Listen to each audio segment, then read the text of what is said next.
Not much time will be gained, O Athenians, in return for the evil name which you will get from the detractors of the city, who will say that you killed Socrates, a wise man, for they will call me wise even though I am not wise, when they want to reproach you.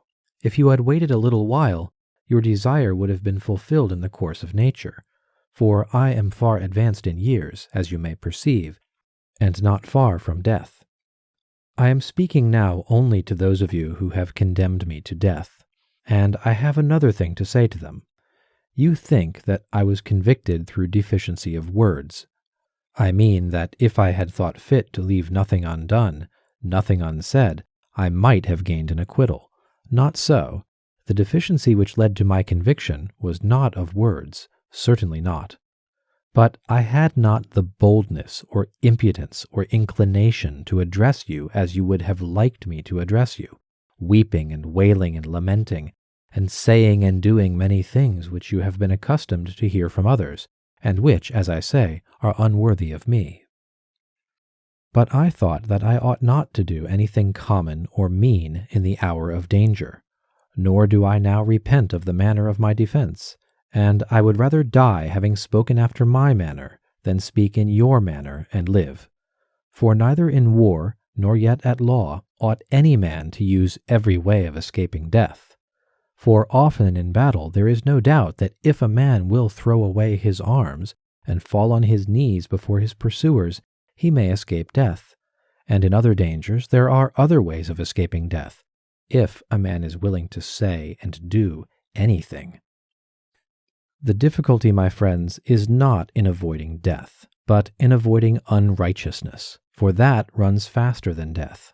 I am old and move slowly, and the slower runner has overtaken me, and my accusers are keen and quick, and the faster runner, who is unrighteousness, has overtaken them. And now I depart hence condemned by you to suffer the penalty of death, and they too go their ways, condemned by the truth, to suffer the penalty of villainy and wrong. And I must abide by my award, let them abide by theirs. I suppose that these things may be regarded as fated, and I think that they are well. And now, O men who have condemned me, I would fain prophesy to you. For I am about to die, and that is the hour in which men are gifted with prophetic power. And I prophesy to you who are my murderers, that immediately after my death, punishment far heavier than you have inflicted on me will surely await you. Me you have killed because you wanted to escape the accuser, and not to give an account of your lives. But that will not be as you suppose, far otherwise. For I say that there will be more accusers of you than there are now, accusers whom hitherto I have restrained, and as they are younger, they will be more severe with you, and you will be more offended at them. For if you think that by killing me you can avoid the accuser censuring your lives, you are mistaken. That is not a way of escape which is either possible or honorable. The easiest and noblest way is not to be crushing others, but to be improving yourselves. This is the prophecy which I utter before my departure to the judges who have condemned me. Friends, who would have acquitted me, I would like also to talk with you about this thing which has happened, while the magistrates are busy, and before I go to the place at which I must die. Stay then a while, for we may as well talk with one another while there is time. You are my friends, and I should like to show you the meaning of this event which has happened to me. O my judges, for you I may truly call judges, I should like to tell you of a wonderful circumstance. Hitherto the familiar oracle within me has constantly been in the habit of opposing me, even about trifles, if I was going to make a slip or error about anything.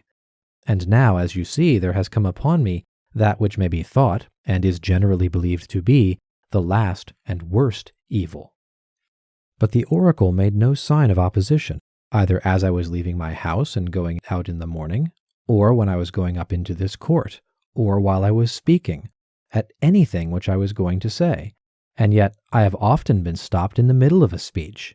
But now, in nothing I either said or did touching this matter has the oracle opposed me. What do I take to be the explanation of this? I will tell you. I regard this as proof that what has happened to me is a good, and that those of us who think that death is an evil are in error. This is a great proof to me of what I am saying, for the customary sign would surely have opposed me had I been going to evil and not to good. Let us then reflect in another way, and we shall see that there is great reason to hope that death is a good, for one of two things. Either death is a state of nothingness and utter unconsciousness, or, as men say, there is a change and migration of the soul from this world to another. Now, if you suppose that there is no consciousness, but a sleep like the sleep of him who is undisturbed even by the sight of dreams, death will be an unspeakable gain. For if a person were to select the night in which his sleep was undisturbed even by dreams, and were to compare with this the other days and nights of his life, and then were to tell us how many days and nights had passed in the course of his life better and more pleasantly than this one, I think that any man, I will not say a private man, but even a great king, will not find many such days or nights when compared with the others. Now, if death is like this, I say that to die is to gain, for eternity is then only a single night. But if death is the journey to another place, and there, as men say, all the dead are, what good, O my friends and judges, can be greater than this? If indeed, when the pilgrim arrives in the world below, he is delivered from the professors of justice in this world, and finds the true judges, who are said to give judgment there, Minos and Rhadamanthus and Achaeus and Triptolemus, and the other sons of God who were righteous in their own life, that pilgrimage will be worth making. What would not a man give if he might converse with Orpheus and Musaeus and Hesiod and Homer? Nay, if this be true, let me die again and again. I too shall have a wonderful interest in a place where I can converse with Palamedes and Ajax the son of Telamon, and other heroes of old who have suffered death through an unjust judgment, and there will be no small pleasure, as I think, in comparing my own sufferings with theirs. Above all, I shall be able to continue my search into true and false knowledge, as in this world, so also in that.